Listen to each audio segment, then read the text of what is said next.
Yo, welcome to another Shark Kid video. Today we're doing something special. As you may know, Goji Center has recently made a new aquatic hybrid, Sirena Venatrix. And now, I'm celebrating it with a challenge. I'm throwing Sirena and a fellow aquatic hybrid, Vex, straight into the deep end, no pun intended. Can Sirena Venatrix and Vex survive Subnautica?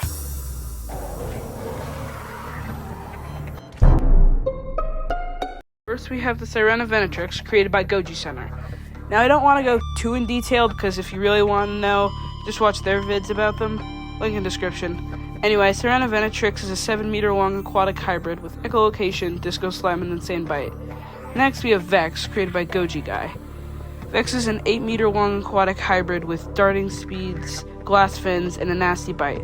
Do these hybrids have what it takes to take down one of the deadliest planets in fiction? Let's find out.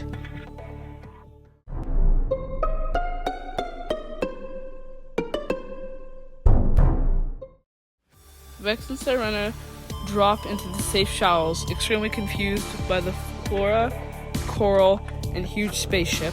They survey their surroundings. Suddenly, Sirena notices a peeper darting by. In a single tooth-filled bite, the peeper is dispatched. Sirena munches, happy with her meal.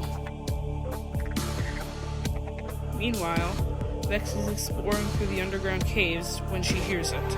A cry like no other. A large crashfish barrels toward Vex. When she sees it, she dodges its attack, getting ready for a flank maneuver, but the crashfish just explodes. Hearing the explosion, Sirena returns to see the dead carcass. They both note and hear a weird snorkel-like noise. Vex starts up to see a pod of gasopods.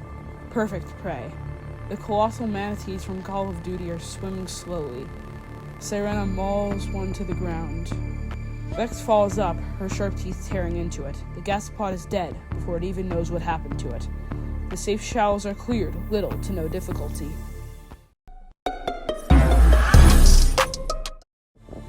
As they travel into the kelp forest, they see multiple hoverfish, hoopfish, and boomerangs. From now on, I am going to ignore every small fish, as they're all the same thing and just serve as food. I'll also not be covering any repeats. Now, back to the video.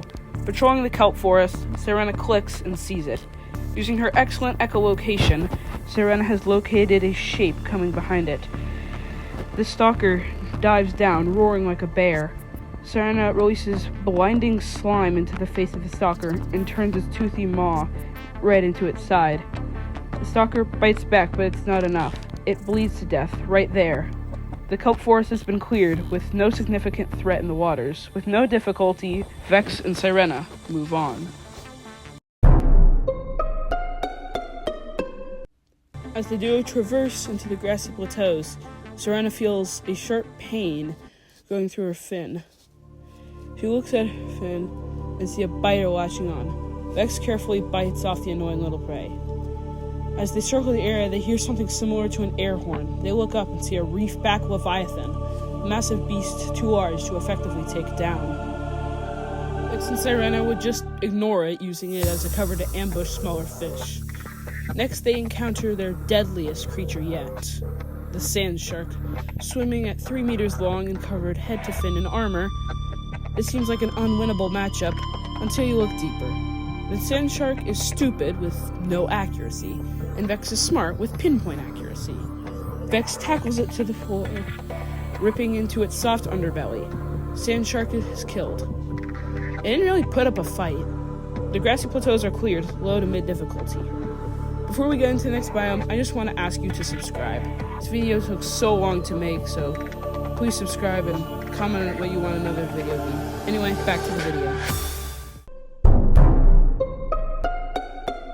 The mushroom forest is not going to be a big point of interest, being home to small fish, stalkers, and the jelly rays. Upon meeting a jelly ray, both hybrids wouldn't attack the jelly ray, seeing its bright colors and glowing bioluminescence. There's a chance they could actually form a symbiosis, seeing as jelly ray emits light, and the hybrids can protect the jelly ray. Win-win.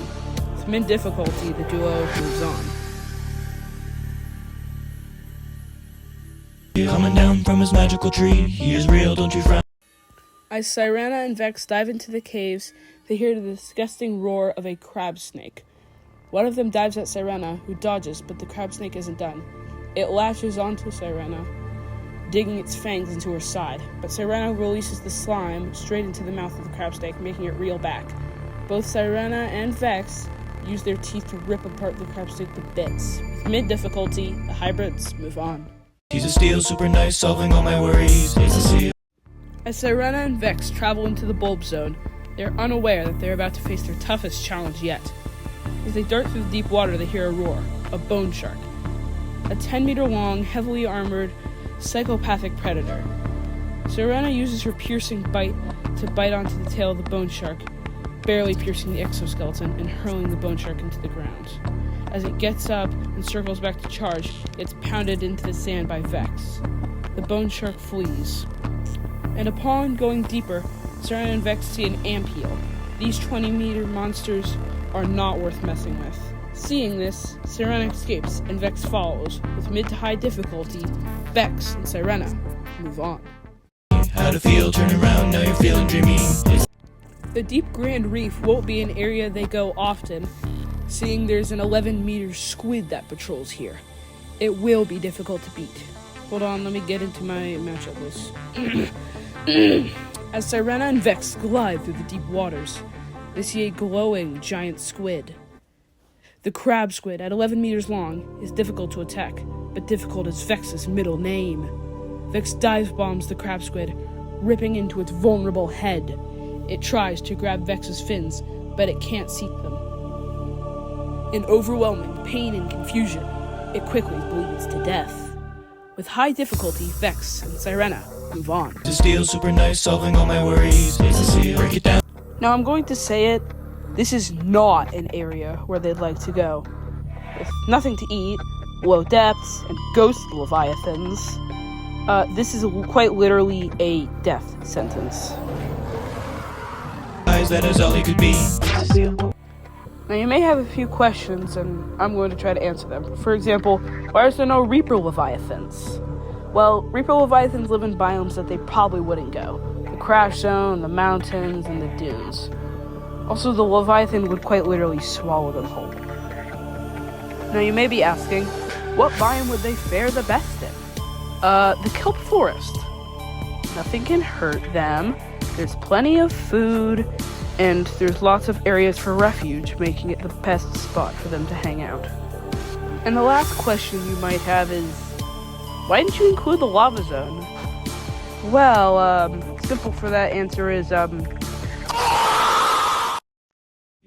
So yeah, thank you so much for watching. This took so long to make.